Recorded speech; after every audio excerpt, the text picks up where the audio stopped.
Horizontal saya lihat kemarin di listnya di WA grup ketua tingkatnya ya, ketua kelasnya. Yang lain mungkin sudah selesai dibahas ya. Tapi kalau seandainya nanti dalam perjalanan kuliah dengan saya ini ada yang kurang jelas mengenai materi-materi sebelumnya dari dosen-dosen sebelumnya, kabarin saja ya. Nanti saya ulang ya, terutama soal hitungan. Ya, jadi saat ini karena minggu lalu saya berhalangan ya, kemudian belum ada jadwal pengganti, jadi hari ini saya kejar 2 materi ya. Alignment vertikal ini saya kejar 2 materi. Jadi hari ini vertikal teori dan vertikal hitungan ya. Nah, secara singkat ya, untuk alignment vertikal, yang teori-teori biasanya saya nggak bahas jelas ya. Saya nggak bahas terlalu panjang ya. Saya nggak bahas terlalu panjang. Karena teorinya Anda bisa pelajari di baik di buku-buku maupun di materi-materi kuliah-kuliah sebelumnya lah ya. Jadi mungkin Anda dapat dari kakak tingkat, dari diktat-diktat dan lain-lain lah. Jadi teorinya aku tidak bahas jelas ya. Jadi aku nanti bahas jelas poin-poin pentingnya saja dari teori-teori ini di mana. Jadi yang untuk bisa mendukung perhitungan ya. Jadi karena ini kan kuliahnya nanti ada tugas besar. Nah, buku yang saya rekomendasikan boleh Anda cari ya di toko-toko buku. Kalau Anda sering main di toko buku di daerah dekat-dekat Masjid Agung, silakan cari di sana ya, ada jualnya biasanya. Pertama ada Hamirhan Saodang. Ya, pengarangnya adalah Hamirhan Saodang. Ya, silakan catat, silakan cari. Ya, Hamirhan Saodang ini mengeluarkan 3 buku. Ya, buku yang pertama Perancangan Geometrik Jalan kalau nggak salah ya. Itu Anda beli kaitannya dengan kuliah ini. Kemudian buku yang kedua yang dia keluarkan tentang perancangan perkerasan jalan kalau nggak salah ya. Jadi itu nanti untuk kuliah selanjutnya yang ketemu dengan saya kuliahnya bahan perkerasan jalan. Ya, silakan dibeli juga. Jadi nanti pasti berguna. Ya, yang ketiga itu ada buku satu lagi, metode konstruksi jalan raya. Nah, metode konstruksi jalan raya ini nanti kaitannya dengan kuliah pilihan ya. Kuliah pilihannya manajemen, pelaksanaan, dan pemeliharaan jalan. Ya, saya kebetulan masuk dalam timnya. Ya, dosen utamanya Pak Profesor Joni Arliansah ya, Pak Joni. Jadi tiga-tiganya nanti berguna lah ya. Nah, satu lagi kuliah yang saya ajarkan nanti ada di lapangan terbang ya. PBTS ya. Kalau kalian sekarang PBTS ya. PBTS tapi yang lapangan terbangnya ya. Nah, itu buku karangan ya Hamirhan Saodang, atau buku lainnya ada Sylvia Sukirman ya. Tapi saya lebih prefer Anda membeli Hamirhan Saodang, tapi untuk literatur yang untuk literatur silakan saja Anda beli juga Sylvia Sukirman. Sylvia Sukirman ini dia karang 2 buku, pertama tentang geometrik, kedua tentang bahan perkerasan jalan. Ya. Jadi dibeli saja. Ya. Jadi karena penting, kita ini kan kuliah teknik ini kan ya saya perhatikan di Unsri ini ya S1 itu minim sekali ya mahasiswa yang punya buku ya. Belajarnya dari arsip ya, belajarnya dari PPT ya. Padahal buku itu penting ya sebagai ya ini kita lah, acuan kita lah ya. Nah, kemudian yang lain-lain ya, tugas besar Anda kan dibagi 2 metode kan? Ya, ada metode ASTO, ada metode Bina Marga ya. Benar nggak? Ya. Nah, itu juga jadi untuk yang ASTO Anda silakan download ASTO ya. ASTO ini ada yang 2004 kalau nggak salah. Yang biasa digunakan 2004 ya. Ada yang terbaru yang lain ya. Silakan Anda browsing saja ya untuk ASTO.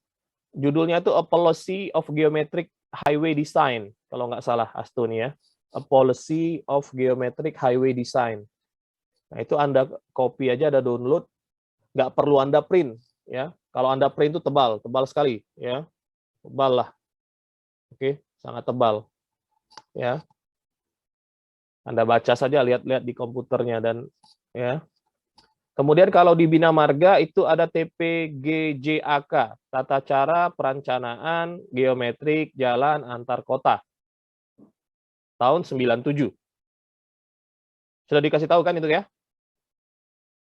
Anda sudah punya nggak? Nggak. Silakan aja kalau ada yang mau ngomong ya. Kalau saya tanya silakan aja jawab. Sudah punya TPGJAK?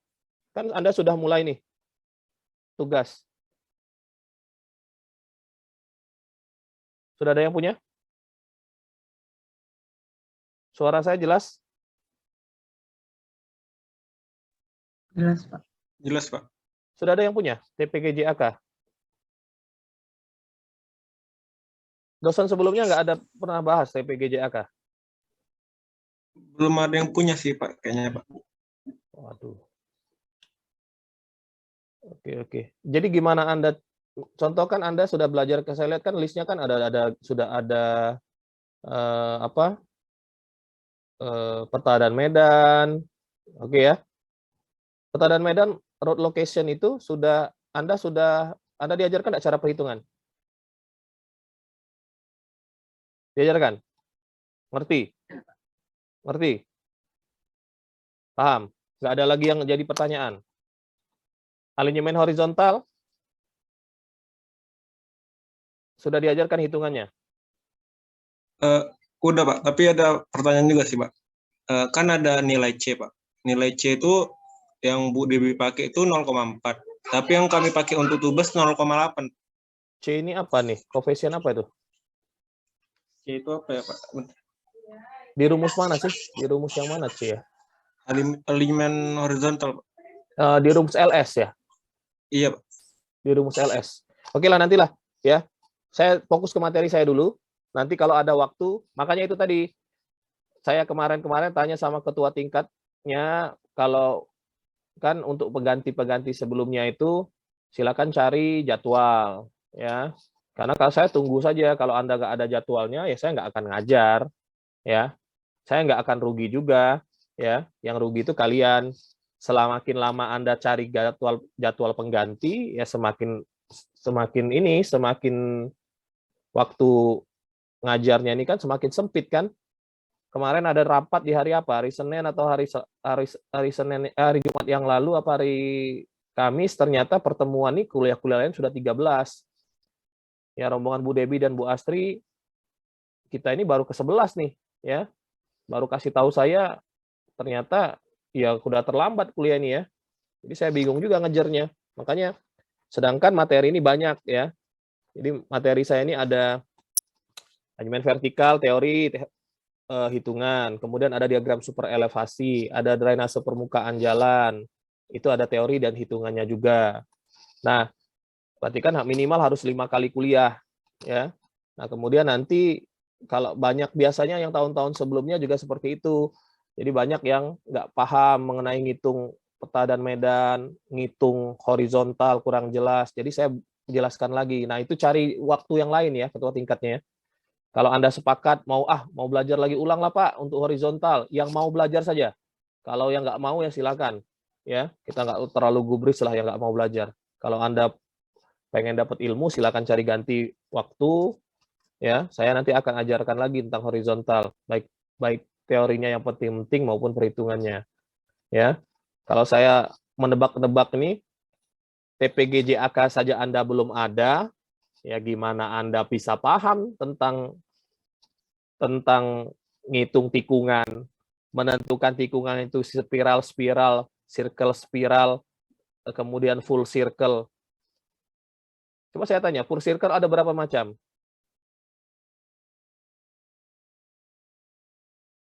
Ada yang tahu? Ada yang tahu nggak? Tipe tikungan full circle itu ada berapa macam? Nah, ada yang tahu. Ya kan? Jadi saya sudah bisa dapat gambaran lah pasti. Ya. Banyak lah yang nggak pahamnya pasti jaknya dibanding ke yang pahamnya. Kalau ada yang paham pasti ada yang nyaut nih. Ini ada yang nyaut, ya. Kalau ada yang nggak jelas dengan saya silakan tanya, ya. Saya mulai dulu alignment vertikal, singkat, ya. Teorinya ini singkat dulu, nanti kita langsung ke perhitungan. Nah, ini definisi alignment vertikal, ya. Jadi kalau alignment horizontal itu kan definisi singkatnya adalah proyeksi sumbu jalan pada bidang horizontal, ya. Kalau vertikal ini ya singkatnya proyeksi sumbu jalan pada suatu bidang vertikal melalui sumbu jalan tersebut. Ya kalau yang di atas sama saja lah, ya. Jadi dua macam ini pengertiannya sama saja lah, ya. Anda silakan tanya Anda silakan baca, Anda cari buku, ya. Nah, kalau alignment horizontal apa bentuk nyata di lapangan? Ya. Aku sambil tanya-tanya ya. Aku ini sering nanya-nanya wongnya. Muko diaktifkan. Yang nggak aktif juga selama kuliah ini aku keluarkan. Zahwan Hanif, aku remove. Tidak ada muka. Gampang. Paling seneng aku ngeluar ke wong. Semakin sedikit yang nak kuliah, semakin enak sebenarnya. Rio, Agustinus Mulyawan. Kalau horizontal itu bentuk nyata di lapangannya secara teori kan ini bentuk nyata di lapangannya apa sih? Kalau horizontal itu tikungan, Selain tikungan apa? belokan gitu. Madai jalannya tikungan galau. Tikungan sama belokan tuh kan sama tuh.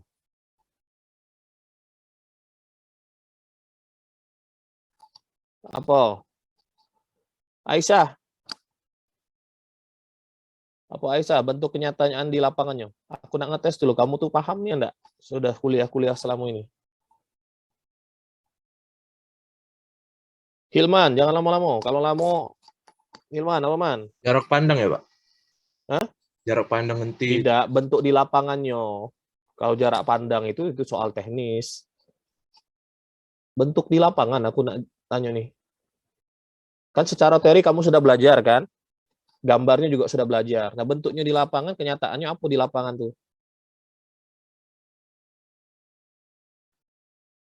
Samuel, Christopher, apa? Atau ada yang tahu enggak bentuk nyata di lapangan? Tadi sudah situ benar sih, si yang pertama tadi siapa tuh? Tikungan, salah satunya. Oke, benar. Selain tikungan ada apa lagi? Jalan lurus kan? Benar kan? Masa jalan kita tikungan kalau muter-muter di situlah? Ya. Jalan lurus dan tikungan.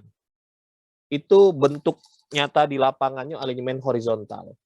Kalau alignment vertikal, bentuk nyata di lapangannya apa? Coba aku tak tanya. Tanjakan nggak, Pak? Tanjakan salah satunya. Siapa tadi jawab? Silmi Kafa, Pak. Hah? Silmi Kafa. Oke. Selain itu apa? Turunan, Pak. Turunan. Selain turunan? Ada jalan kita nih cuma tanjakan turunan, Ben. Naik turun terus jalan. Datar, Pak. Oke, jalan datar. Ya, jadi ada 3 bentuk nyata di lapangannya alignment vertikal itu. Tanjakan, turunan, jalan datar. Oke, datar atau istilahnya ya. Jadi ada 3 ya. Jadi kalau Anda sudah bisa visualisasikan itu kan berarti kan ya ada yang nyangkut lah di kuliah kalian tuh kan. Ya. Jangan sampai tidak kata yang nyangkut. Kasihan dosen-dosen yang sudah ngajar ya.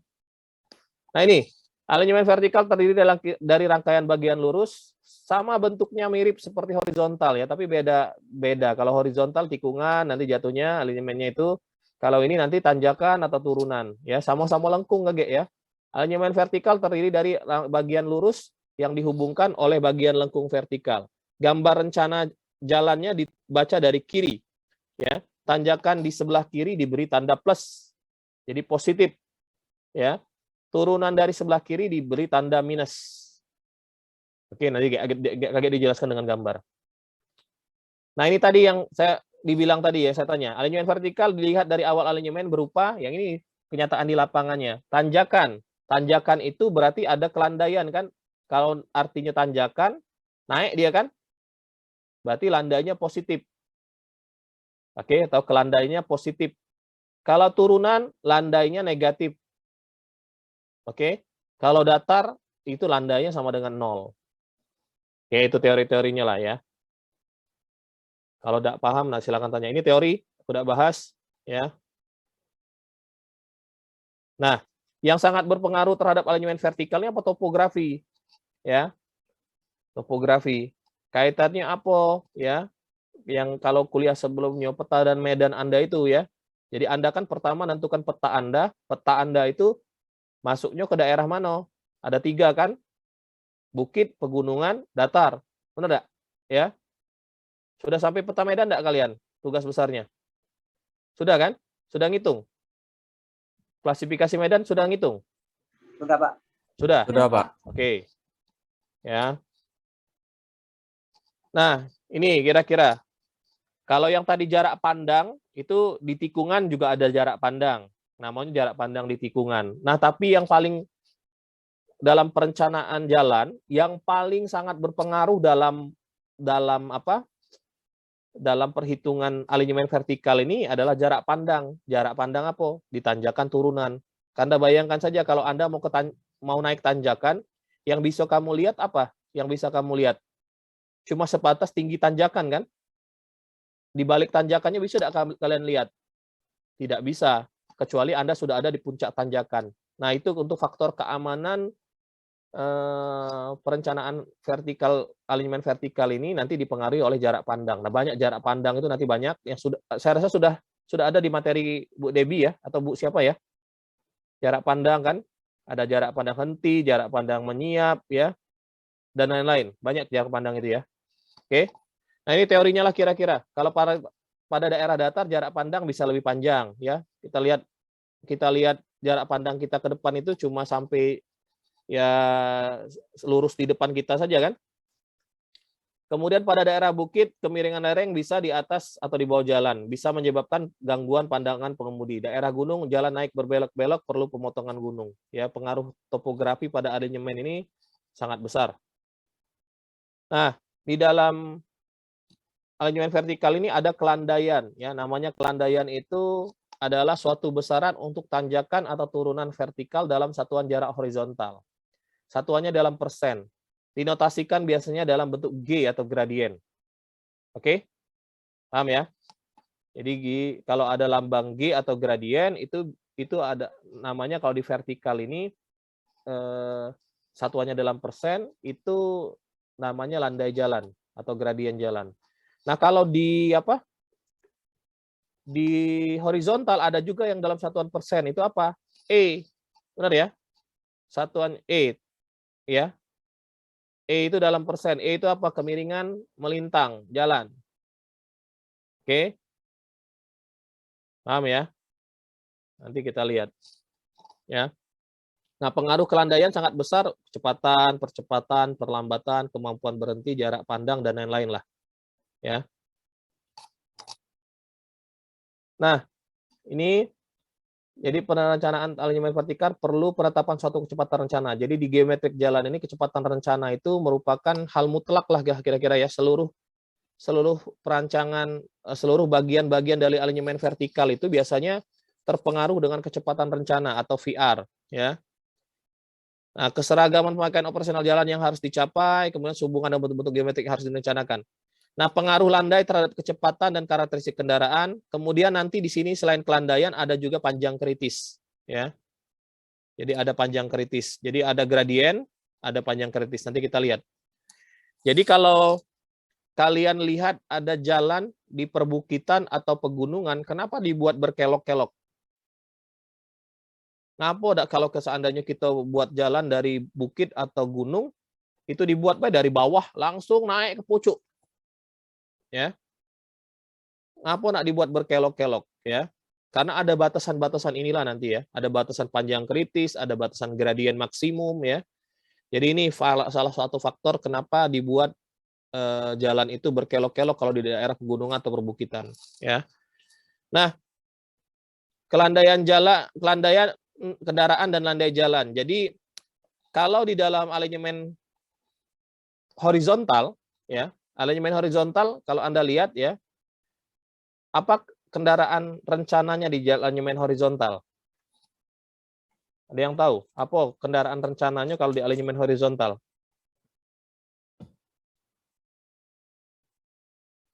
Apa? Mobil penumpang kan? Oke. Untuk di tikungan itu kan mobil penumpang, ya. Oke. Nah, kalau di vertikal bukan mobil penumpang sebagai kendaraan rencananya. Karena kenapa? Mobil penumpang biasanya tidak katik masalah di tanjakan turunan kan? Nah, setinggi apapun tanjakan turunannya, mobil penumpang atau mobil-mobil biasa seperti Avanza, Innova, ya, HR-V dan lain-lain itu, dia bisa baik. Nah, naik tanjakan itu seberapa tinggi pun dia bisa. Ya. Yang jadi masalah di tanjakan ini biasanya yang banyak bermasalah apa? Kendaraan berat. Oke ya. Kendaraan berat atau truk. Paham ya? Karena kenapa? Biasanya kemampuan mereka di tanjakan itu tidak sebesar mobil penumpang. Karena mereka ada muatan, otomatis kalau di tanjakan, ya kalau di turunan terserah lah ya. Ya, kalau di tanjakan biasanya mereka terhambat ya. Nah, dalam keadaan normal, jadi mobil penumpang inilah kira-kira teorinya, umumnya bermesin tenaga cukup besar, beban relatif tidak berat, dalam keadaan normal pengurangan kecepatan di tanjakan tidak besar. Dalam penetapan syarat-syarat perencanaan kelandaian atau alignment vertikal, mobil penumpang tidak digunakan sebagai dasar penetapan. Nah, ini catatan ya. Oke. Nah, kemudian kendaraan truk. Nah, kendaraan truk inilah yang akan dijadikan sebagai mobil rencana ya, kendaraan rencana di dalam perencanaan alignment vertikal.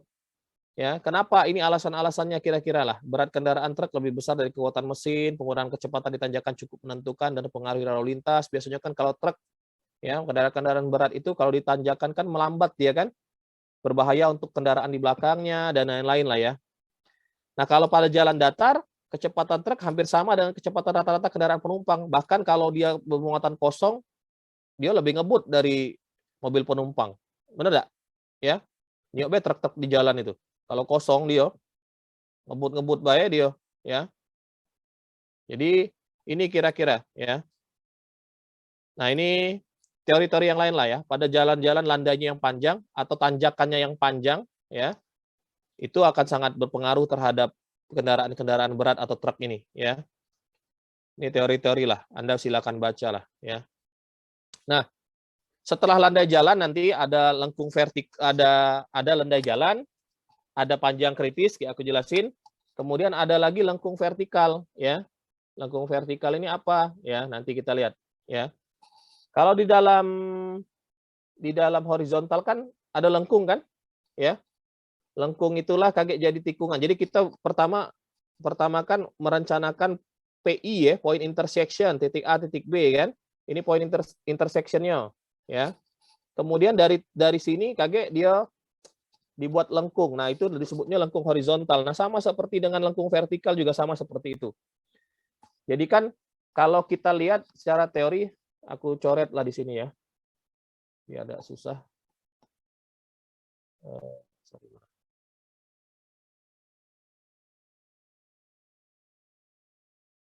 Ya. Kan secara teori kan seperti ini nih.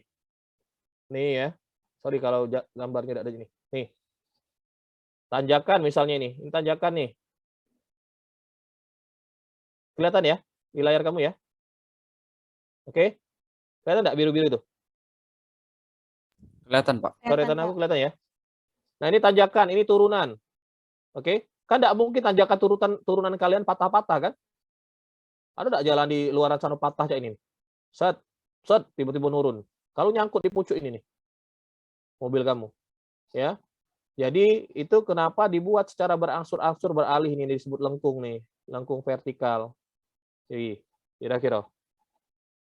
Jadi jalan kamu itu bukan yang ini, bukan ini ya, nih. Tapi jalan kamu nanti yang ini nih, nih. Paham ya? Oke, aku clear.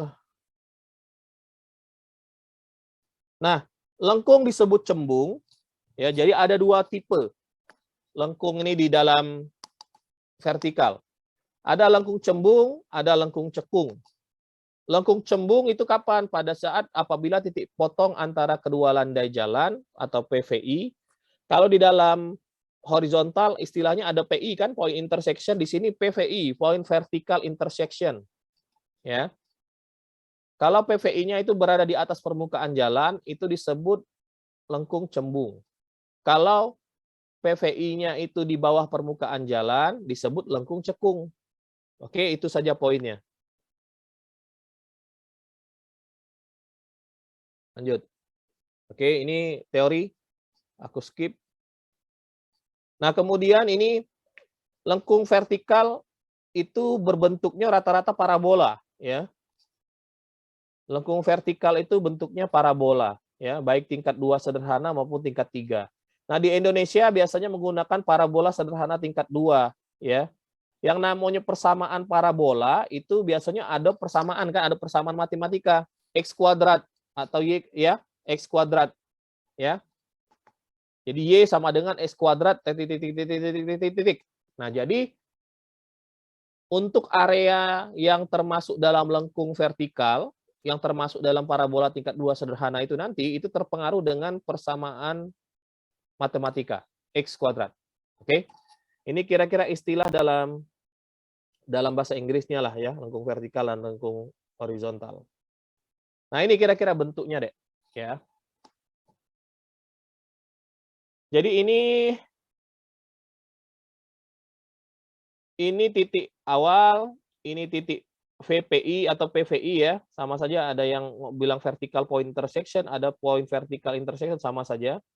Jadi kalau kita lihat di sini nih, ini yang disebut cembung. Oke, paham ya? Jadi ini yang disebut cembung nih. Kenapa disebut cembung? Tadi kalau disebut cembung tadi poin PVI-nya di atas permukaan jalan kan? Ini PVI kan? Oke. Ini PVI. Titik ini nih. Jalan kamu yang mana kaget jadinya? Ini kan? Yang lengkung ini kan jalannya kan? Ya. Jalan aslinya kan yang ini nanti kan? Yang akan dilalui kendaraan itu yang mana? Ini kan? Paham ya? Nah, kalau PVI-nya ada di atas permukaan jalan, itu disebut lengkung cembung. Oke? Kalau PVI-nya di bawah permukaan jalan, ini PVI bawah permukaan jalan nih. Ini disebut lengkung cekung. Ini PVI. Oke? Paham enggak perbedaannya? Cekung dan cembung. Paham ya? Oke? Nah, kita lihat nih. Yang normalnya seperti ini, Dek. Jadi kalau tanjakan yang normal ya, tanjakan yang normal itu seperti tanjakan turunan yang normal itu seperti sebelah kiri nih. Kita lihat sebelah kiri dulu ya. Oke. Nah, ini G-nya positif ditulis ya. Ini terlihat nih. Gradiennya positif. Artinya tanjakan. Kemudian ini G-nya negatif. Artinya turunan. Oke. Paham ya? Itu untuk lengkung cembung. Untuk lengkung cekung, lihat nih. Ini turunan kan? Oke. Ini turunan ya. G-nya negatif. Kemudian naik ke atas. Tanjakan. G-nya positif. Paham ya? Untuk kondisi normal biasanya G negatif itu ketemu dengan G positif. Logikanya ya, tanjakan itu ketemu dengan turunan atau turunan itu ketemu dengan tanjakan. Secara teori. Oke ya. Tapi kondisi yang lain bisa saja tidak selamanya positif itu ketemu negatif. Contoh, ini cembung nih. Dua kejadian cembung ya. Ini cembung ya. Benar ya? Karena PVI-nya ada di pucuk kan? Ini PVI-nya kan? Ini PVI.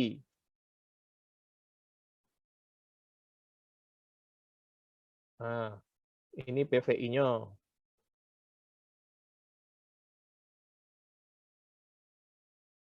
Oke.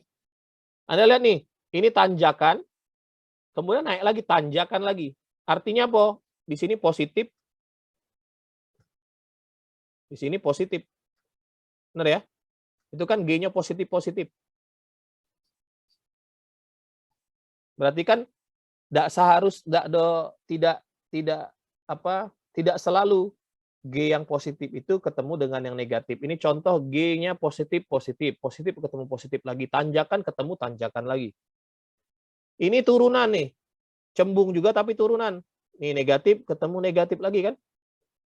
Turunan ketemu turunan lagi. Turunan ketemu turunan lagi. Oke? Paham?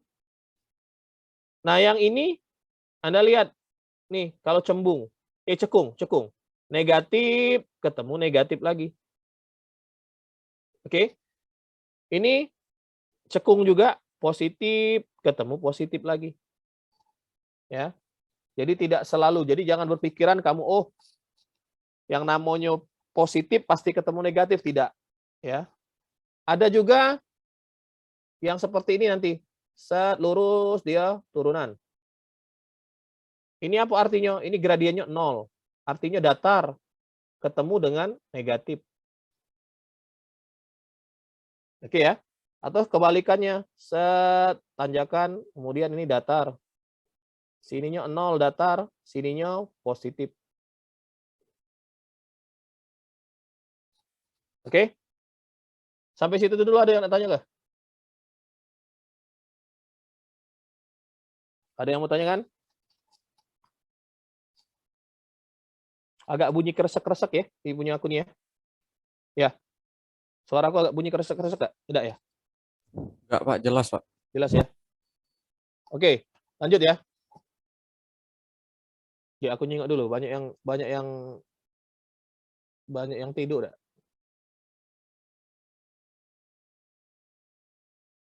Diam galau nih paham apa pening?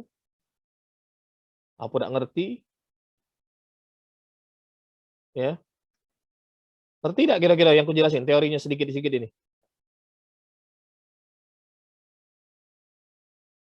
Paham, Pak. Paham ya? Kalau tidak paham tanya ya. Nah, kemudian setelah itu ada landai jalan tadi yang aku sebut G atau gradien. Kemudian ada landai jalan maksimum, kagak dibatasin. Nah, pembatasan landai jalan maksimum dan panjang kritis inilah yang membuat jalan di perbukitan atau di pegunungan itu dibuat berbelok-belok. Untuk menghindari apa? Kendaraan berat sebagai kendaraan rencana. Tentunya kan kita yang merencanakan jalan ini kan inginnya seorang perancang jalan, ya, keinginan seorang perancang jalan itu jalan yang dia buat atau dia rancang itu bisa dilalui semua tipe kendaraan, benar enggak? Bukan cuma kendaraan penumpang, baik kan? Kendaraan-kendaraan berat kan harus juga bisa mampu itu kan? Ya, melewatinya. Nah, agar kendaraan-kendaraan berat mampu melewati tanjakan-tanjakan yang ekstrim, biasanya ada batasannya landai jalan maksimum dan panjang kritis. Oke. Nah, ini kira-kira ilustrasi dari gradien, khususnya untuk turunan. Kalau tanjakan, yuk kebalikannya baik. Oke ya, ini turunan nih. Ini gaya-gaya yang terjadi lah, ya. Kamu belajarlah itu dulu di SMA tuh fisika lah ini, ya. Oke. Yang terpenting apa dari sini? Ini disebut L, ini disebut H. H ini beda tinggi, L ini panjang. Oke ya, nanti kita lihat. Jadi ini yang disebut kira-kira ilustrasi gradien itu seperti inilah. Kalau yang lain-lain ini tidak perlu kita bahas ya. Nanti kita lihat. Nah ini kira-kira rumus gradien secara singkatnya. Oke. H dibagi L dalam persen. Ya. Kira-kira bisa tidak Anda ilustrasikan? Cak mano sih Pak dapat L ini Pak? Dari tugas besar kamu tuh. Mana Pak bisa dapat L? L ini kan panjang lengkung nih. Cak mano lah Pak dapat L Pak? Ada gambaran enggak? Ada yang bisa jawab enggak? Cak mano lah Pak dapat H nih Pak? Dari gambar peta dan medan kalian. Yang mana yang kira-kira dari peta dan medan aku ini bakal jadi alignment horizontal, bakal jadi alignment vertikal.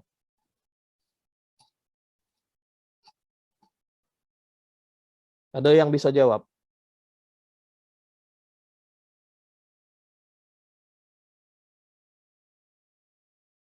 Ada yang bisa jawab?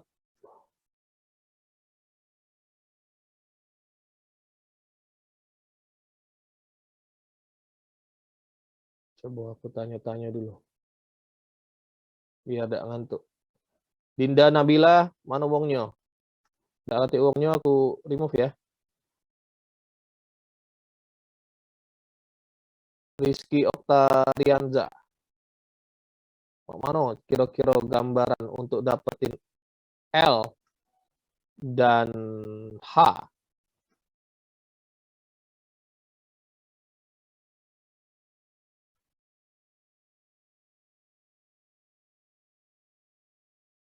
Satria Pratama, apa nih? Pramana ya?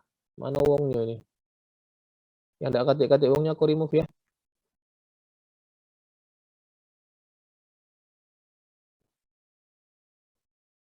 Lisha, mana Lisha? Ada bisa jawab dah? H dan L, cak mana lah kira-kira?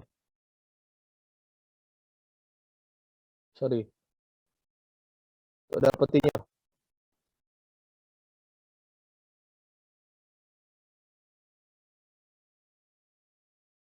Ada yang bisa jawab? Pak. Ya. Pakai sin kali jarak panjang nggak, Pak? Oh, terlalu advance itu sudah. Aku nak nanya dapat cak mana cara dapat L dan dapat H. Itu deh. Izin, Pak. Tidak katik-katik pakai sin dan cos dan lain-lain. Izin Siapa? jawab, Pak. Siapa ini yang nak jawab nih? Namanya dulu Bagas. sebutkan. Hah? Bagas. Ya, apa? Nah, mungkin untuk yang L itu dari jarak datar ke datar selanjutnya, Pak. Sedangkan untuk jarak H itu Iya, jarak itu cak mana nyarinya. L itu kan jarak, L itu kan panjang. Cak mana cara nyarinya kalau dari tugas kamu tuh dari peta dan medan. Dari izin peta jawab, Pak. kamu tuh. Itu yang aku tanya. Aku tahu L itu jarak. Pak. Ya, siapa? Muhammad Aki Krama, Pak. Ya, silakan. Kalau menurut saya itu caranya dengan membuat proyeksi dari konturnya, Pak. Cak mana Terus dulu? diukur jaraknya. Itu apa? Itu yang mana? L dulu apa H dulu? L sama H, Pak.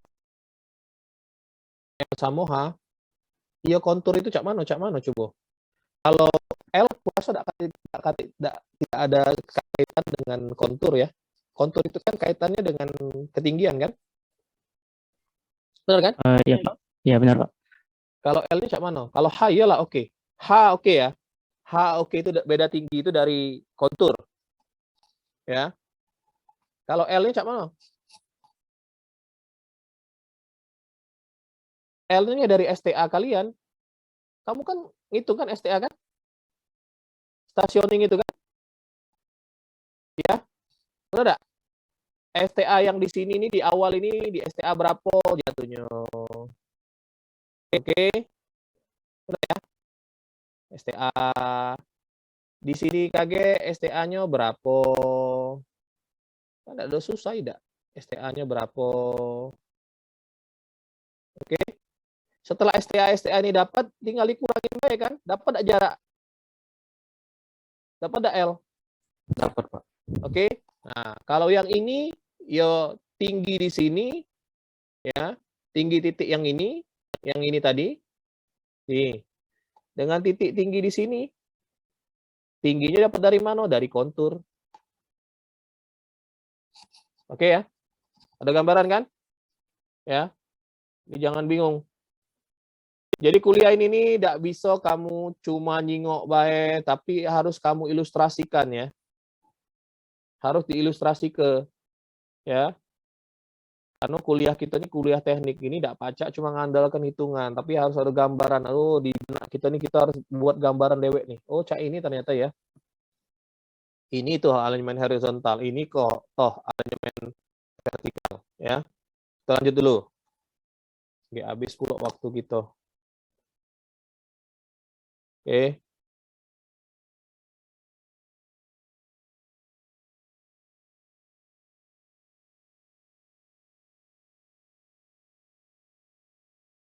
Oke.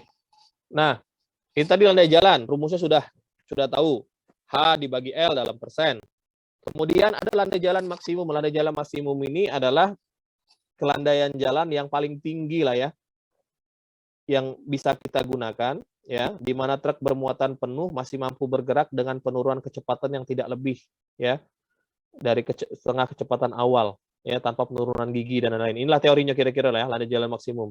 Kelandaian jalan yang menyebabkan penurunan kecepatan truk yang mengakibatkan tingkat gangguan yang berarti terhadap arus lalu lintas secara keseluruhan. Arus lalu lintas ini maksudnya arus lalu lintas di belakangnya ya, terutama di tanjakan nih ya. Ini teorinya lah. Nah, landai jalan maksimum yang diizinkan pada suatu jalan didasarkan kepada kecepatan rencana. Jadi lagi-lagi kecepatan rencana itu berpengaruh terhadap salah satu faktor perancangan jalan ya. Jadi nanti VR-nya berapa, kecepatan rencananya berapa. Untuk perencanaan perlu ditetapkan suatu kendaraan truk ya, yang ini tadi saya sebutkan bahwa truk sebagai kendaraan rencana mewakili arus lalu lintas ya, dan lain-lain. Nanti kita lihat ya. Kemudian ada yang kedua, selain landai jalan, ada panjang kritis. Di dalam TPG-JAK atau di ASTO itu Anda sudah ada ya, ada gradien maksimum, ada panjang kritis ya. Anda lihat saja di TPG-JAK. Makanya saya bingung kalau Anda belum punya TPG-JAK sampai sekarang. Gimana cara Anda mau buat tugas besarnya ya? Ingat saya bilang ya, jangan berpatokan dengan arsip 100% ya. Karena arsip tidak 100% benar. Ya. Aku tahulah sistem kerja mahasiswa, kamu ini kan pasti nyingok arsip itulah. Tugas-tugas besar tuh nyingok arsip itulah ya. Jadi kalau arsipnya salah, kamu ngerjainnya salah juga. Paham enggak maksud aku? Ya. Paham, Pak. Alhasil Permisi Pak, untuk izinannya Pak sebelumnya, untuk yang TPG-JAK itu yang tentang tata cara itu bukan Pak, yang 54 halaman Pak. itu kan dari tadi kan sudah aku bilang. Iya, Tata cara perencanaan udah jalan dikirim antar Pak. kota.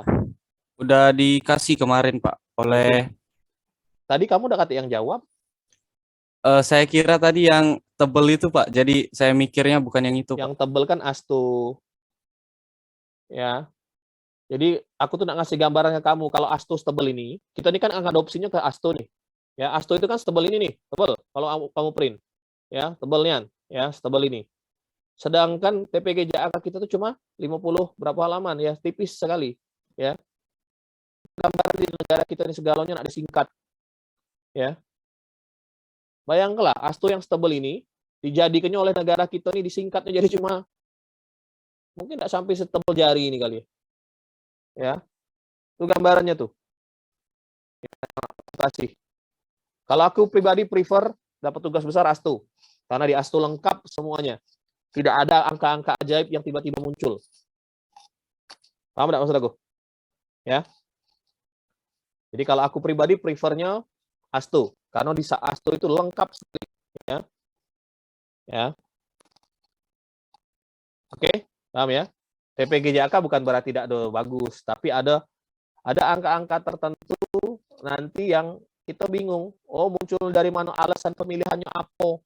Nah, kalau di ASTO itu lengkap alasan pemilihannya. Ya, ini kira-kira landai jalan. Lanjut ya, cari dulu. Nanti lebih jelas di contoh soal. Panjang maksimum suatu kelandaian ya adalah panjang tanjakan yang menyebabkan pengurangan kecepatan yang bermuatan penuh sampai suatu batas tertentu ya, yang tidak akan memberikan pengaruh pada arus lalu lintas secara keseluruhan. Nah, panjang kritis itu adalah panjang maksimum suatu landai agar truk dapat mempertahankan kecepatannya, ya, dan lain-lain. Ya, ini lama perjalanan tersebut ditanjakan tidak boleh lebih dari 1 menit. Ya, ini teorinya.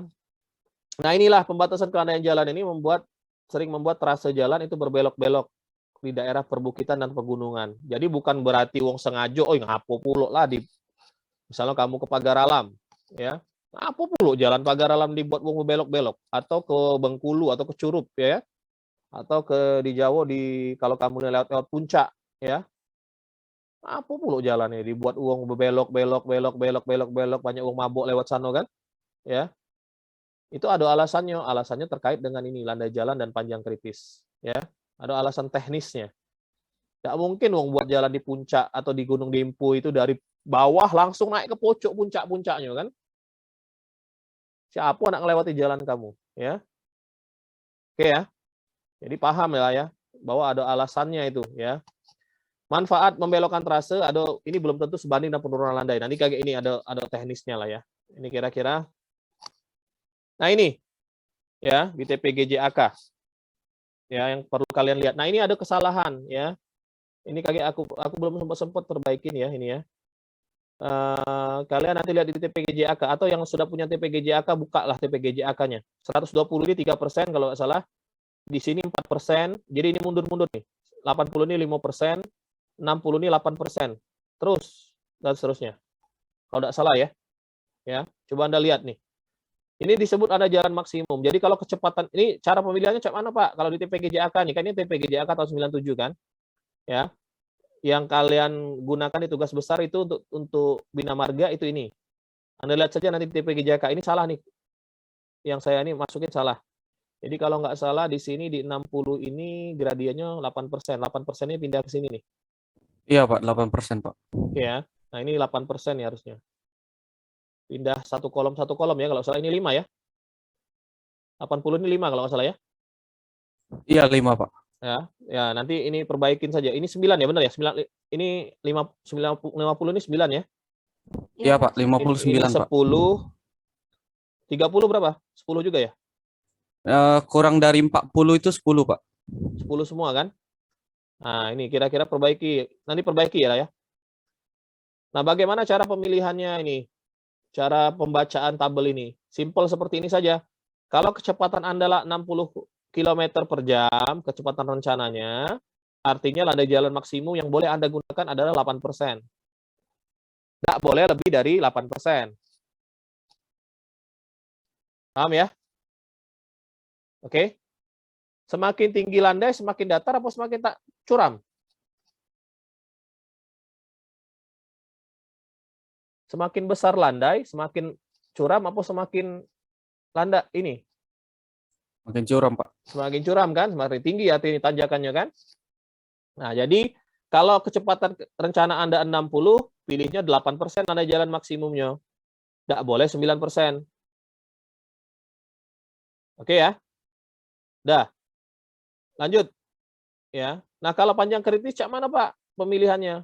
Nah, pemilihannya bukan kecepatan rencana, tapi kecepatan awal tanjakan. Paham ya? Tadi kalau Anda baca di teori, di depan tadi, ada kebiasaan pengemudi. Kebiasaan pengemudi itu mempercepat kendaraannya kalau saat naik tanjakan. Benar nggak? Kalau kamu bisa bawa mobil, pasti kamu lakukan itu juga kan? Nah, naik tanjakan tinggi. Dari awal sebelum tanjakan, biasanya kamu tambah kecepatan. Benar nggak? Ya. Nah, jadi kalau kecepatan rencana di sini 60, contoh pemilihannya ya. Kalau kecepatan rencana kamu 60, di sini jangan pilih 60. Tapi di sininya pilih 80. Oke. Nah, 80. Jadi cak nih, aku coret ya. Kalau seandainya kecepatan rencana kamu 60 nih ya, milihnya di sininya jangan 60, tapi milih di sininya 80. Oke. Kalau kecepatan rencana kamu di sininya di bawah 60, sana 50. Ini milihnya. Kalau kecepatan rencana kamu di atas 80, Pak. Kalau kecepatan rencana kami di atas 80, Pak, atau 80 ke atas, cak mano? Galo-galo samo. Pindah ke milih di sini galo nih. Di 80 galo. Karena kenapa? Nggak kate di tanjakan itu kecepatan 100 km per jam di awal tanjakan. Ya. 80 itu biar susah rasanya nanjak kecepatan 80 ya. Nah, jadi cak ini cara milihnya. Jadi contoh tadi kalau kecepatan kita ini aku clear dulu. Kalau kecepatan kita tadi ini ya, landai yang kita pakai 8, oke. Artinya di mana 8? Ini angka 8. Oke ya. panjang tanjakan kita itu cuma boleh 230 meter. Nggak boleh lebih. Paham nggak cara pemilihannya kira-kira? Ada yang bingung cara pemilihannya? Ya. Kalau jalan kita yang kita ambil 8 ya. Ini kan 8. Ini harusnya tadi berapa tadi? Ini 9 ya. 9, Pak. Oke. Nah, tapi ada catatan nanti ya. Ada catatan lagi di DPGJAK atau yang lain-lain. Bahwa kalau dalam perencanaan itu kita sudah tahu batasan maksimumnya kan? Ini 60. Yang namanya maksimum atau panjang kritis tadi kalau kamu baca itu kan akan menyebabkan apa? Penurunan kecepatan truk itu secara cukup berarti ya. Artinya kan kalau seandainya kita mau merancang tanjakan, harusnya berarti apa? Jangan ambil yang maksimum. Logika kan? Kalau kan tadi kan disebutkan bahwa kalau kita pakai landai jalan maksimum itu akan menyebabkan apa? Penurunan kecepatan truk yang cukup berarti. Artinya kan truk itu sudah mulai melambat nian, ya. Benar ya? Atau kita gunakan panjang kritis. Berarti kan artinya dengan panjang 230 ini kecepatan truk itu sudah mulai terpengaruh. Nah, bagaimana cara perencanaan geometrik jalan yang baik? Kita ambil di bawahnya. Jangan ngambil 8%. Oke? Jadi kalau kita sudah tahu maksimumnya 8%, jangan ngambil 8%, tapi kita ambil rencananya 7% misalnya. Ya. Kalau 7% aman enggak, Pak? Ya pasti aman, karena kenapa? Maksimumnya 8, kita ambil cuma 7. Artinya kan truk itu nambah lebih mudah naik tanjakannya. Benar enggak? Kalau di sini artinya apa? Kalau di panjang kritis artinya tanjakan kita lebih panjang, lebih aman untuk truk itu. Ya. Semakin pendek tanjakan kan semakin curam dia berartinya kan. Kalau semakin panjang kan semakin landai. Nah, itu kira-kira. Sampai situ ada tanya ke? Teorinya ya. Teorinya. Oke, lanjut. Mudah-mudahan tidak terlalu cepat ya. Nah ini, kelandaian jalan diusahakan mengikuti bentuk permukaan tanah asli dengan mempertimbangkan galian, timbunan, dan biaya. Oke. Nah, penggunaan landai jalan maksimum itu sebaiknya dihindari. Yang seperti aku ngomong tadi kan, kalau landai jalan maksimumnya 8, jangan ngambil 8, ambil B7 harusnya. Ya. Jika harus menggunakan landai jalan maksimum, kalau kita terpaksa tetap harus gunakan landai jalan maksimum atau panjang kritis. Ya, apa konsekuensinya di lapangan? Konsekuensi di lapangannya kita harus menyediakan jalur pendakian khusus untuk bus dan truk. Kalau kamu lihat lewat tol Cipularang, oke? Cipularang itu kan dominannya berapa? Ya, 4 lajur 2 arah kan? Benar ya?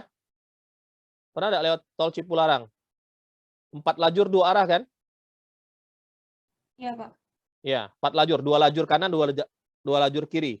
2 jalur kanan, 2 jalur kiri kan? Jadi 4 ya, 4/2 D ya. Kalau dalam istilah geometriknya. Ya. 4 lajur, 2 arah divided atau terbagi.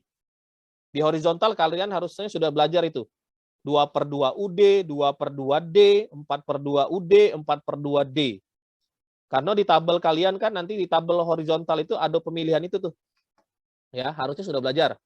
Kalau tidak belajar berarti bingung aku cak mano kamu ngerjakan horizontal karena pemilihannya kage di situ harus tahu dulu jenis jalan yang kita milikin ya.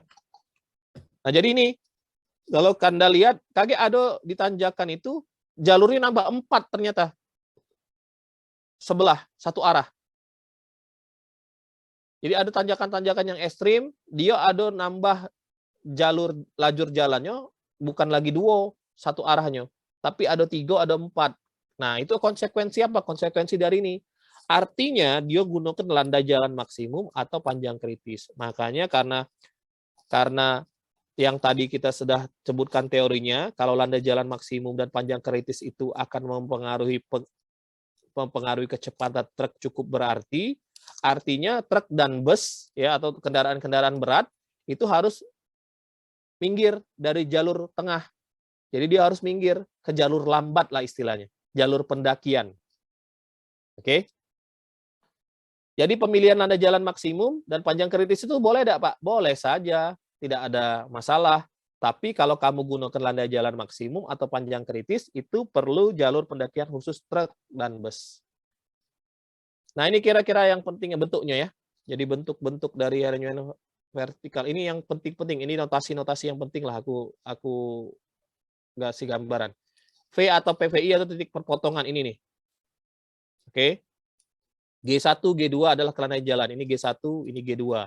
Kalau ini cari artinya G1-nya positif tanjakan, ininya mungkin dataran. Kita tidak tahu karena nilainya nggak ada kan. Oke, jadi ini 0 biasanya. Atau ini kalau seandainya dia sedikit turun, berarti ini negatif. Jadi tanjakan, dataran. Oke. Analisa dari kiri ke kanan. G positif jika naik, G negatif jika turun. Ada satu lagi G0 jika datar. Nah, A. Anda lihat cari A. A ini yang mana nih? Ini A nih. A dalam persen nih. Ini A ya. Ini kalau titik ini A yang ini titik. Ini A, B titiknya. A yang ini bukan titik nih. A yang ini adalah rumus ini nih. Perbedaan aljabar kelandaian. G2 minus G1. Oke? Tolong dipahamin ya. Kemudian nilai E atau EV adalah nilai Y pada X sama dengan setengah L. Nilai E atau EV, nah ini nih. Nilai setengah ini, setengah dari PVI ini, itu adalah setengah L. Jadi kalau kita punya lengkung, setengah lengkungnya itu pasti setengah L. Tidak mungkin di sini 3/4 L, 2/3 L, tidak mungkin. Jadi setengah L sudah pasti kalau titik tengah ini. Oke ya. L atau LV adalah panjang lengkung, berarti L-nya sampai sini kan? Nih, sampai sini nih kira-kira. Kursor aku kelihatan tidak di situ ya? Kelihatan, Pak. Oke ya. Dari sini, dari titik A sampai B ini disebut L. Nilai Y negatif untuk cembung, Y positif untuk cekung. Oke, Anda lihat. Yang tadi saya bilang bahwa untuk vertikal ini termasuk apa? Termasuk parabola tingkat 2 sederhana. Paham ya? Di mana parabola tingkat 2 sederhana itu dipengaruhi dengan persamaan Y sama dengan X kuadrat. Ini Y-nya nih. Oke. Jadi seluruh titik yang mulai lengkung, oke, itu terpengaruh persamaan Y ini.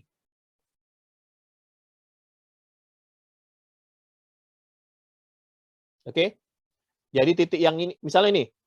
Ingat ya, jalan kita tuh kaget yang ini nih ya, yang lengkung ini ya, bukan yang di atas ini kan jalan kita kan, bukan yang ini jalan kita ya. Ini merupakan garis bantu untuk menentukan permukaan jalan kita. Nah, permukaan jalan kita tuh yang ini nih nanti. Yang lengkung-lengkung ini nih. Jadi yang setiap lengkung ini, di sini aku garisin, di sini aku garisin, di sini aku garisin, ini banyak-banyak aku garisin ya. Semua garis biru ini ya, itu terpengaruh nilai persamaan Y sama dengan X kuadrat. Nih. Jadi kalau contoh ya, contoh kita nak cari titik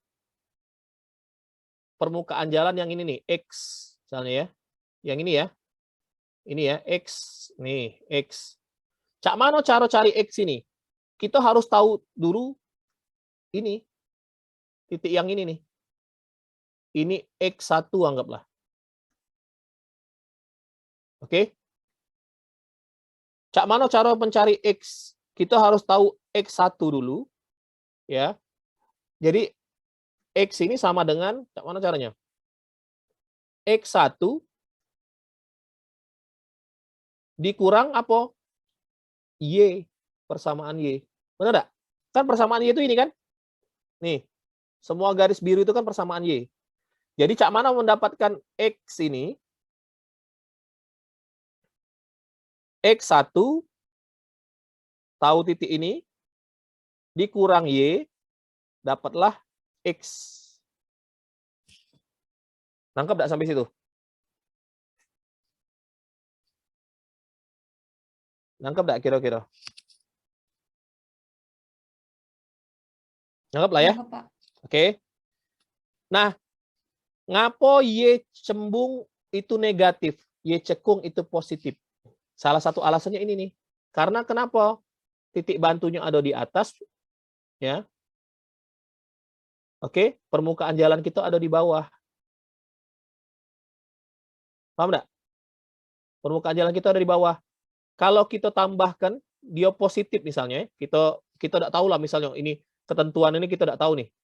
Y cekung negatif, Y cekung positif. Aku anggap lah. Berarti kan kalau kita tambahkan X1 ini ditambah Y. Nih. Ada? Naik ke pucuk dia kan? Ini jadi dapatnya X. Benar nggak kira-kira logikanya? Logika ilustrasinya. Ini Y.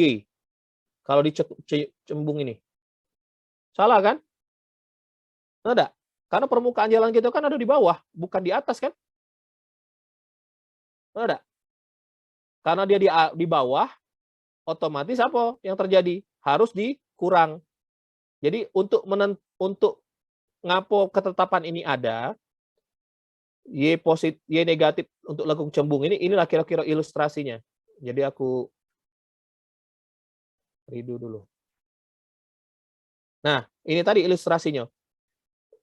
Nilai ini dicari, dikurang Y, dapatlah X. Karena yang kita nak cari ini adalah X. Oke. Jadi karena ini, minus ini, dapat ini. Itu kenapa dia negatif Y-nya. Kalau cekung, beda. Cekung positif. Karena kenapa positif? Karena permukaan jalan kita itu ada di atas. Jadi contoh ini nih. Ini cekung ya. Nah, contoh cekung. Nih. Ini lengkungnya.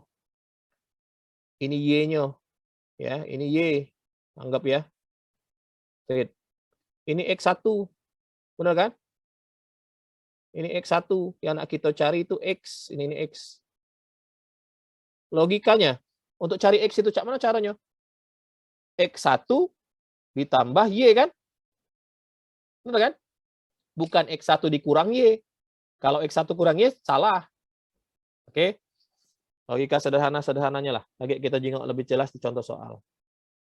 Oke. Nah, ini teori. Jadi ini rumusnya tuh berasal dari inilah.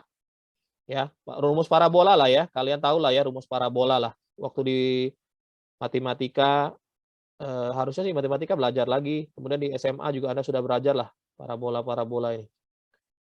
Nah, ini pengen aku garis bawahi yang penting-penting lah ya. Nah, jadi kalau kita lihat ini ada persamaan nih, minus setengah G2 minus G1 dibagi L kali X kuadrat, atau rumus Y itu kan persamaan parabola tingkat 2 sederhana. Jadi sama dengan Y sama dengan X kuadrat kan. Nah, ini rumus dasarnya nih. Rumus ini nih, setengah atau paling simpelnya AX kuadrat dibagi 2L. Oke ya. Paham nggak? Y, ini perlu Anda catat nih ya. Perlu Anda catat. Rumus dasarnya tuh ini. Nah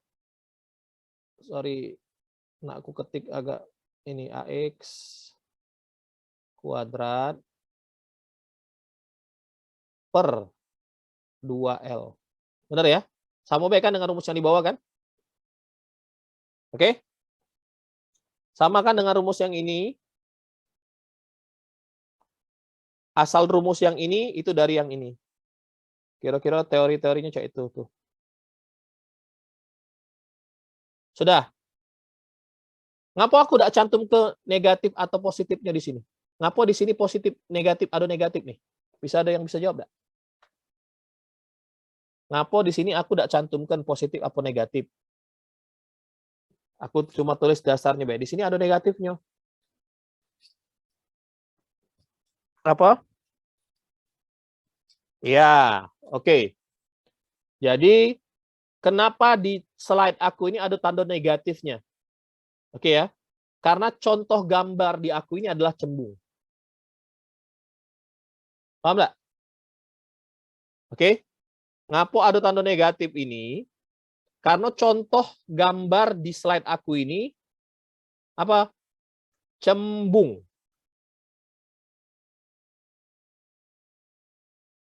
Ya, cembung.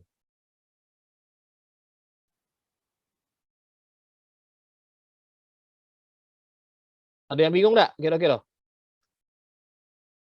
Jadi rumus dasarnya ini nih rumus dasarnya, dak kate dia tanda plus atau minus. Inilah rumus dasarnya yang ini nih, yang aku conteng tanda benar nih.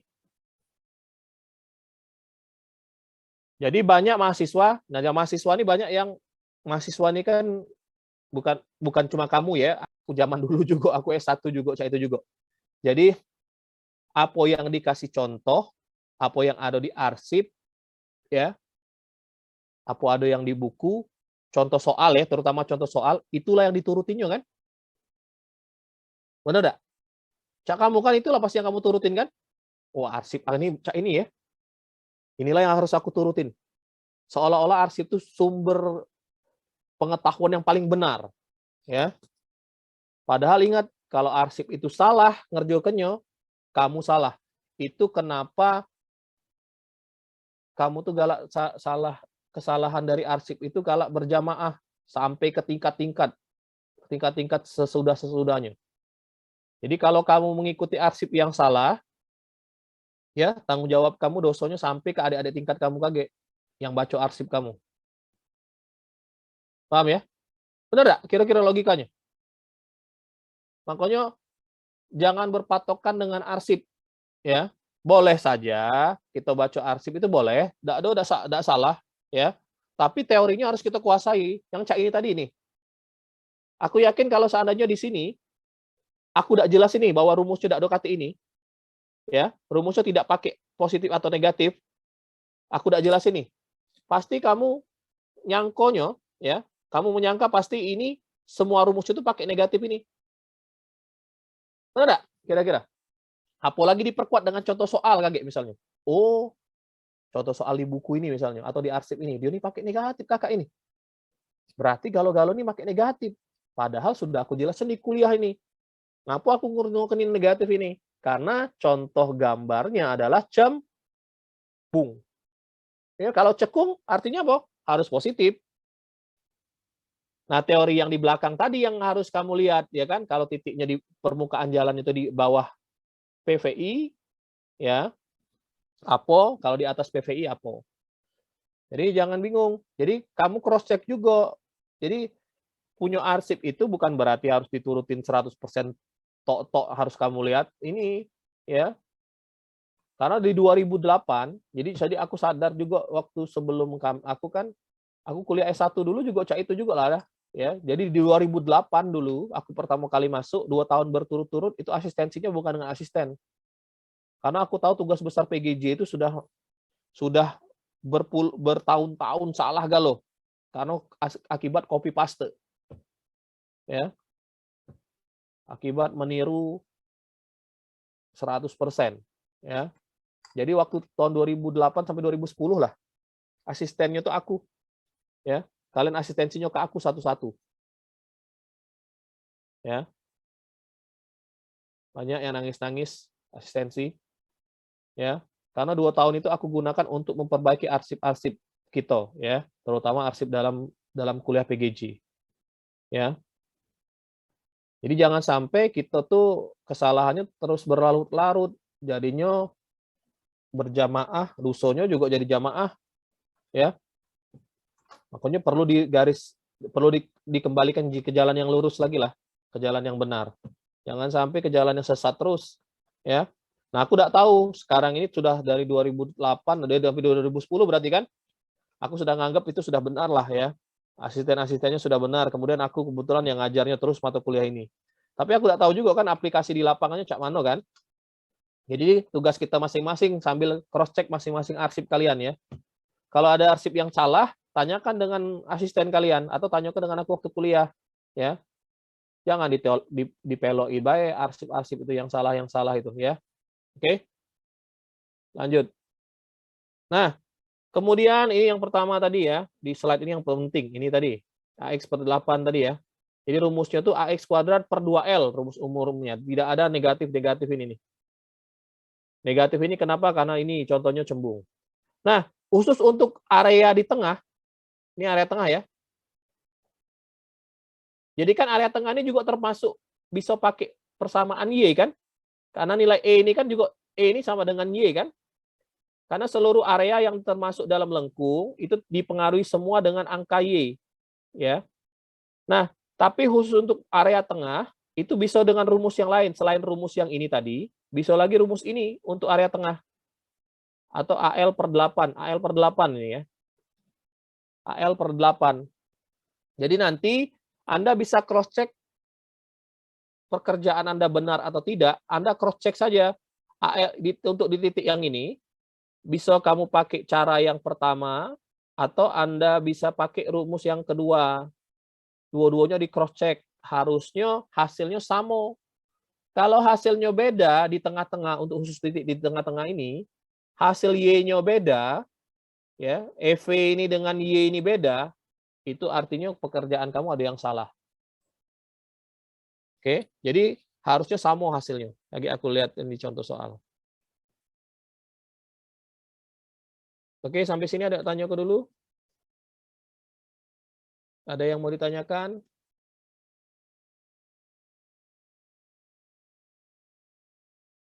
Ngerti kalau apa tidak?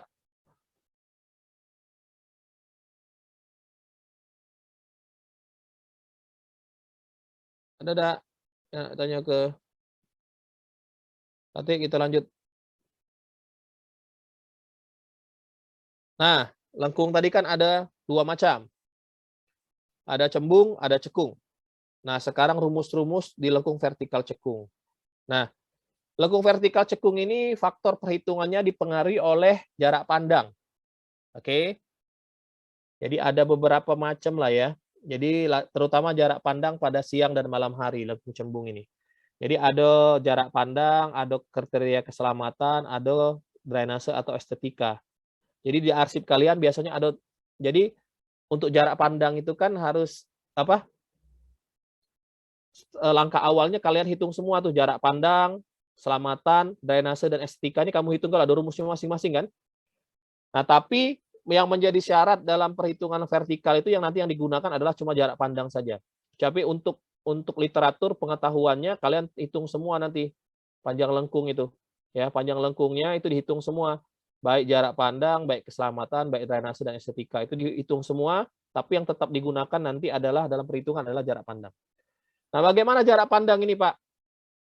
Kalau di lengkung vertikal cembung, ada dua kemungkinan yang terjadi. Seluruh jarak pandang berada dalam daerah lengkung. Jarak pandang itu S, lengkung vertikalnya itu adalah LV. Oke. Kemungkinan yang pertama itu adalah S kurang dari LV. Atau jarak pandang lebih pendek dari LV. Oke. Kemungkinan yang pertama. Kemungkinan yang kedua, jarak pandang melampaui panjang lengkung. S lebih besar dari LV. Nah, dua kemungkinan ini ada dua rumus masing-masing. Jadi bukan berarti kamu bisa milih salah satu. Dua-duanya kamu kerjakan semua rumusnya. Jadi ada dua rumus. Ada dua rumus ya. Jadi ada dua rumus. Dua-duanya Anda kerjakan. Kemudian setelah dua-duanya Anda kerjakan, Anda cross-check persyaratan ini. Kalau S kurang dari LV dia benar. Kalau S kurang lebih, ya kalau dapat nilainya S kurang dari, nanti kamu jingok nih di contoh soal ya. Ya. Jadi ada dua kemungkinan ini. Nanti dua kemungkinan ini pilih salah satu yang benar. Jadi ada dua rumus ini pilih salah satu yang benar sesuai dengan syarat. Nanti kita lihat. Nah, ini rumusnya kira-kira. Ya, rumus ini berasal dari ASTO lah ya. Di TPGJAK juga digunakan. Ya, jadi sebenarnya banyak rumus ASTO itu. Jadi banyak jarak pandang ini banyak lagi ya. Tapi inilah kira-kira yang kita gunakan lah ya. Kalian lihatlah nanti di ASTO-nya. Jadi banyak rumus di ASTO itu yang kaitannya dengan jarak pandang atau L ini. Ya, jadi lengkung vertikal ini, rumus lengkung vertikal ini banyak sekali. Ya. Nah, ini yang kita pakai salah satunya ya. Tapi aku tidak tahu kalau ada update ya di ASTO yang terbaru ya. Tapi setidaknya kalaupun ada update rumusnya berubah. Biasanya berubahnya cuma ini nih. Berubahnya angka ini nih, 100 ini nih. Mungkin bukan 100 lagi dia sekarang ya, karena mungkin ada sudah penyesuaian di ASTO. Tapi setidaknya kalian tahu dasar perhitungannya lah ya. Jadi kalaupun ini berubah di ASTO yang terbaru ya, atau KTP JAK kan tidak berubah-berubah, tetap itulah kan. Kalau ASTO yang terbaru ini berubah, ikutin saja. Oke, yang penting rumus dasarnya inilah aku kira-kira gambaran dengan kalian ya. Jadi rumusnya S, ini kalau S kurang dari LV. Jadi tadi kan ada dua kemungkinan. Ini rumus S kurang dari LV, kita harus kerjakan. Kita kerjakan dulu. S kuadrat, jarak pandang kuadrat dikali A. A ini apa tadi? Perbedaan aljabar kelandaian. G2 minus G1 dibagi 100 dikali 2H1, H2. H1 dan H2 ini sudah ketetapan. Baik ASTO dan TPG JAK ini ada sudah ketetapan masing-masing. Jadi tinggal kita masukkan baik angkonya H1 dan H2 ini. Di Bina Marga sudah ada ketetapannya tinggi mata pengemudi. Di ASTO juga sudah ada ketetapannya tinggi mata pengemudi. Ya. Di Bina Marga itu sudah ada ketetapannya tinggi bendaha atau halangan. Di ASTO juga sudah ada. Tinggal masuk ke nilainya. Kamu baca tabel kayak ya. Dah. Jadi kalau rumus ini kan syaratnya ini nih harus. Kaget setelah kamu hitung, L ini kamu hitung, kamu cross check syaratnya ini nih. Syarat yang tadi. Jadi ini sudah kamu hitung dapat L-nya. L-nya kamu cross check. Jadi L ini kamu cross check dengan syarat. Jadi kan syarat rumus ini tadi kan ini nih, S kurang dari LV. Ya. Jadi misal S-nya 75 untuk kecepatan 60 km per jam, S-nya 75. Misalnya ya. Kalau kalian dapat L-nya, misalnya 80 dapat L-nya, LV-nya. Artinya benar enggak persyaratan di atas itu? 75 kurang dari 80 enggak? Benar enggak? Jadi misalnya ini S, ini L. Dapat dari perhitungan ini tadi, L-nya dapatnya 80. Benar enggak S-nya kurang dari LV? Benar. Nah, 75 kurang 80 enggak? Benar. Berarti oke. Benar, Pak. Catat dulu oke. Oke ya. Tapi kalau seandainya kamu dapat ininya S-nya, S ini ketetapan ya. Jarak pandang ini ketetapan. Ditetapkannya dari mana? Kalian kan harusnya sudah dapat tuh. Dari materi kuliahnya. Karena aku jingok kemarin listnya jarak pandang ini sudah ada. Jarak pandang ini, jarak pandang henti ya. Kalian lihatlah jarak pandang henti itu. Untuk kecepatan 60 km per jam, 75. Jika di TPG JAK. Nah, misalnya kalian dapat ini 60 L-nya. Sedangkan syarat kita kan 70 S itu kan harus kurang dari LV. Benar enggak 75 ini kurang dari 60? Salah kan? Salah, Pak. Nah, berarti dia tidak memenuhi TM. Nah, itu ilustrasinya lah, kira-kira. Oke, lebih jelas contoh soal. Oke, ini untuk lengkung vertikal cembung. Sorry, aku hapus dulu. Kalau untuk lengkung vertikal cekung, cak mana, Pak? Ya, cak ini rumusnya. Nah, ini. Sorry. Ini cembung juga, tapi yang syarat yang kedua, kan ada dua kemungkinan, kan? Nah. Sama becak tadi. Berarti kan ini kan S-nya harus lebih besar dari LV, kan? 75 harus lebih besar dari LV, kan syaratnya, kan? Kalau dia dapat 75 lebih besar dari LV, oke. Kalau 75-nya LV-nya lebih kecil dari lebih besar dari S-nya, salah. Syaratnya sama kayak tadi lah, kayak kita jingok contoh soalnya ya. Nah, rumusnya cak ini kira-kira. Nah, kemungkinan ada perubahan di ASTO terbarunya di sini di angka 200. Bisa jadi dia jadi 110 atau dan lain-lain. Anda lihat saja di ASTO terbaru ya. Kalau rumus dasarnya sama saja ya. H1 dan H2 ini sudah ketetapan ya. Oke, ini cembung, ini cekung. Nah, cekung ini pada faktor keamanan pada malam hari dikaitkan dengan lampu kendaraan ya, sudut dan derajat. Itulah kira-kira dasar pemilihan rumusnya ya. Nah, ini kira-kira rumusnya. Jadi rumusnya ini ada dua juga. ada S kurang dari L, ada S lebih dari L. Ini tanda titik duo, sorry. Tanda titik duo ini bukan bagi ya. Yang ini nih bukan bagi nih. Ya, ini cuma ini rumusnya. Jadi ini rumusnya. Ini rumusnya. Nah, ini rumusnya. Ini syaratnya. Yang tadi. Oke, ada dua syarat kan, S kurang dari L, S lebih dari L. Dua-duanya kita cross check, jadi dua-duanya harus. Nah, kalau yang ini cekung juga, tapi cekung untuk persyaratan jalan lintas di bawah atau under crossing. Nah, kalau rumus ini digunakan untuk apa, Pak? Pas saat kapan? Kalau kamu merencanakan apa? Underpass. Simpang Patal tuh underpass cekung apa cembung? Simpang Patal, cekung, Cekung, ya. Pak. Ada enggak kira-kira underpass yang cembung?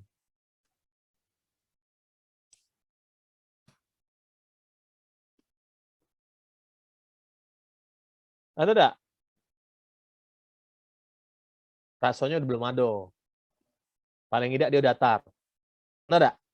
Oke. Nah, kalau dia untuk simpang fatal ya, untuk simpang fatal itu rumusnya bukan ini. Walau dia cekung, rumusnya bukan yang di atas, tapi rumusnya yang di bawah ini. Karena kenapa? Ada koefisien C itu. C itu jarak halangan atau jarak jalan di atas tuh. Jarak bebas jalan di atas ya. Kan ada kan jalan di atasnya kan? Nah, itu ada notasi C. Kamu jingok bae di asto lah. Ya. Jadi kalau kamu ngerencano ke underpass ya, itu jangan pakai rumus yang di pucuk, tapi pakai rumus yang ini. Ya. Ini tidak ada kita praktek di S1 lah ngitung ini, ya. Tapi cukup kamu ketahuin saja bahwa kalau kita nak merencanakan under crossing atau underpass itu pakai ini, rumusnya yang ini, rumus yang kedua ini. Oke, ada yang mau tanyakan sampai di sini? Nah, ini yang tadi yang aku omongin ya. Panjang lengkung berdasarkan kenyamanan atau keselamatan. Panjang lengkung berdasarkan drainase. Ini semuanya dihitung, tapi yang tetap digunakan adalah jarak pandang.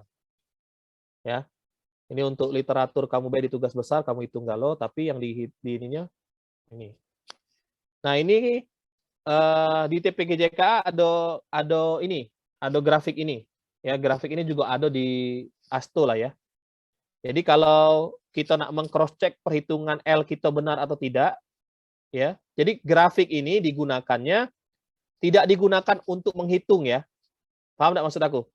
Jadi tidak digunakan untuk menghitung, cuma digunakan untuk meng-cross check perhitungan lengkung kita benar atau tidak. Jadi ini kalau untuk vertikal cekung, lagi aku jelasin cak mana cara hitungnya. Ya. Kage untuk cembungnya ada lagi.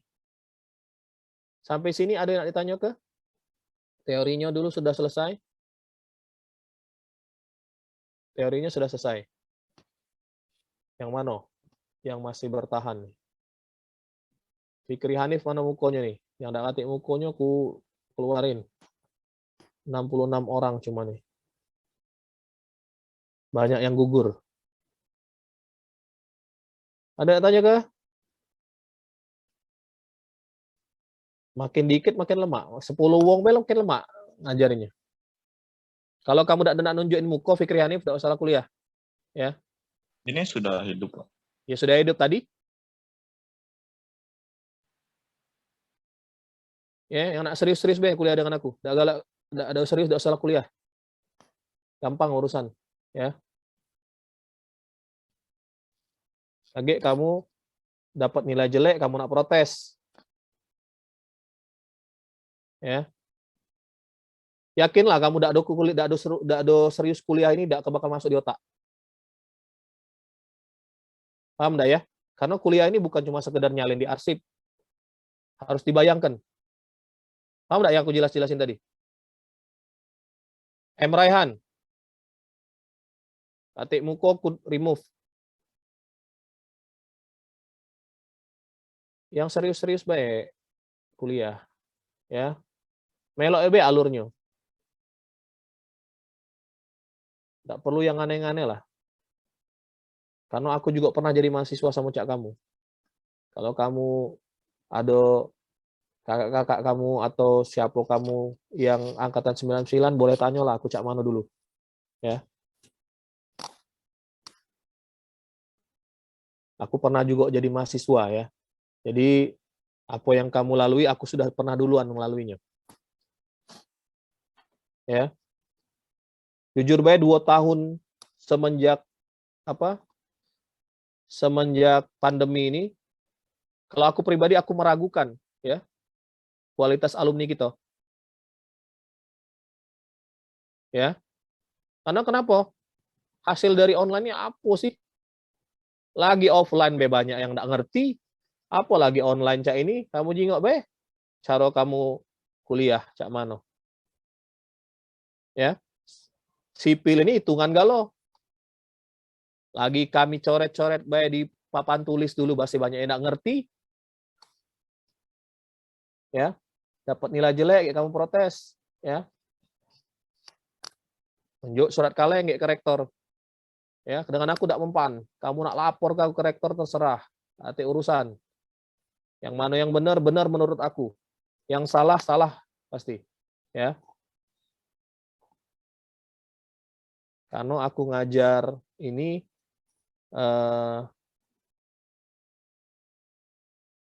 bukan mencari, bukan aku nak butuh makan ngidupin hidup aku dari dosen ya. Aku cuma nak mengaplikasikan ilmu aku lah yang sudah aku dapat di S1 dan S2 untuk ngajar ya. Jadi kalau yang nak cari ilmu silakan, kalau tidak galak sudah. Ya. Di cak kemarin be aku nunggu jadwal, cak kate jadwal ya sudah. Kalau aku sih tidak kate yang ruginya. Yang galak belajar be ayo, galak belajar sudah. Aku ngajar dengan tidak juga aku tetap digaji oleh pemerintah ya. Ya. Tapi aku tidak galak makan gaji buto. Ya, berdosa. Makanya aku kejar-kejar kemarin kakak tingkat ketua kelas kalian. Kapan kalian ada waktu pengganti? Ya.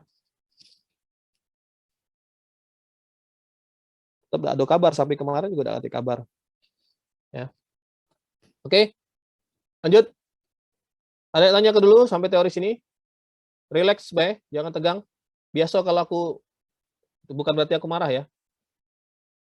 Ya, biasa saja. Tidak ada yang Pak, ya, maaf Pak, izin interupsi Pak. ya. Jam 10.30 ini kami ada kelas hidrologi Pak untuk Indralaya. Siapa mata kuliahnya?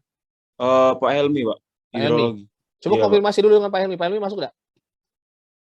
Di sini Pak Helmi sudah ngirim ini sih Link. Pak, Sudah link, ngirim ya, link Pak. ya? Oke lah. Ya. Sebentar aku berarti ini enggak terkejar ya. Nah, jadi kaget kamu cari pengganti ya. Kan harusnya kan kita sudah 2 kali nih. Ya. Semakin kamu lambat cari waktu untuk pengganti, ya. Kalau aku sih terserah kamu nak malam serah, ya. Kalau tapi ini tarawih ya, lepas tarawih terlalu malam, ya. Kamu nak sore terserah, ya. Karena semakin cepat kamu cari waktu pengganti, materi kamu kan cepat selesai, otomatis kamu bisa cepat menyelesaikan tugas besar, ya. Jangan sampai kaget materi kita belum selesai, tugas besar kamu terhambat. Sedangkan yang nak kuajar ini hitungan semua kan, ya. Cari waktu pengganti kapan bisanya, ya. Hari ini kan mungkin sudah baru 1 materi ya. Jadi kan aku harus kejar 1 materi lagi. Ya, Jumat kamu bisa enggak yang Palembang gabung dengan Indralaya? Jumat pagi ya Indralaya ya? Iya Pak. Jumat pagi Indralaya kalau nggak salah ya. Ada geoteknik kalau Jumat pagi, Pak. Ada apa? Struktur geoteknik, Pak. Struktur geoteknik. Oke, bentar. Aku screenshot dulu sebentar ya, lagi ya, tentang materinya tadi. Baru aku sudahin. Kalian tadi yang seperti aku omongin ya, itu buat absen masing-masing tiap kelas. Nanti dalam Excel lah. Yang enggak masuk, aku tahunya cuma ada 65 orang yang sampai di akhir ini. Ya. Yang enggak ada masuk di 65 orang ini jangan dimasukin. Aku screenshot dulu. Materi tadi, aku lupa tadi screenshotnya ya. Tampilin mukanya.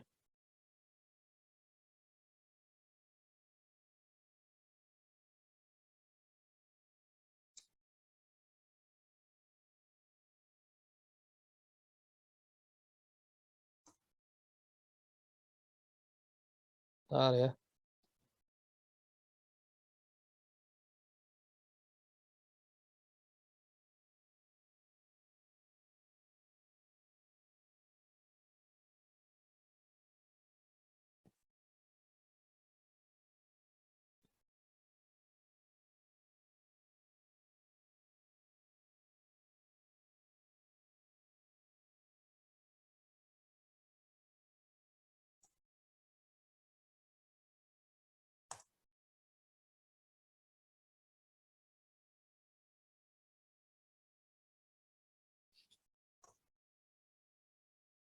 Bentar ya.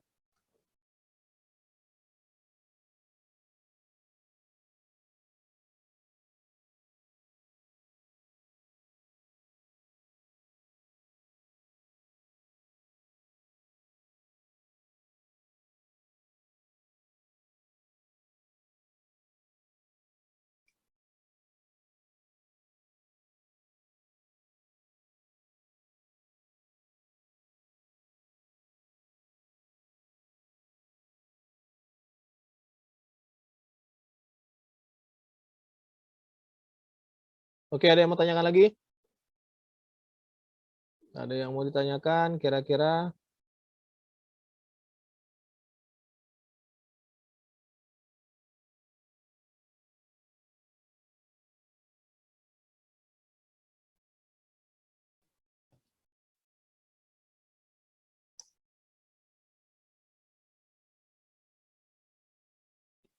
Nanti ya, aku screenshot lagi ya. Ini sebentar dulu. Tadi kan 70-an lebih gitu. Ini cuma 65. Aku screenshot lagi absennya.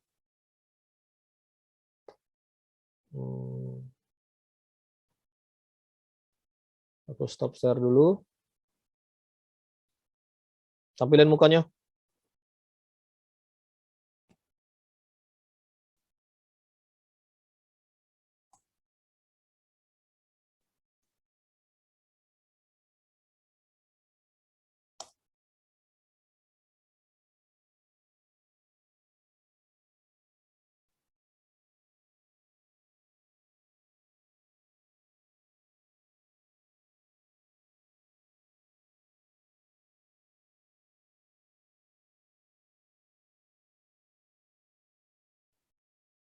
Cari waktu pengganti lah ya.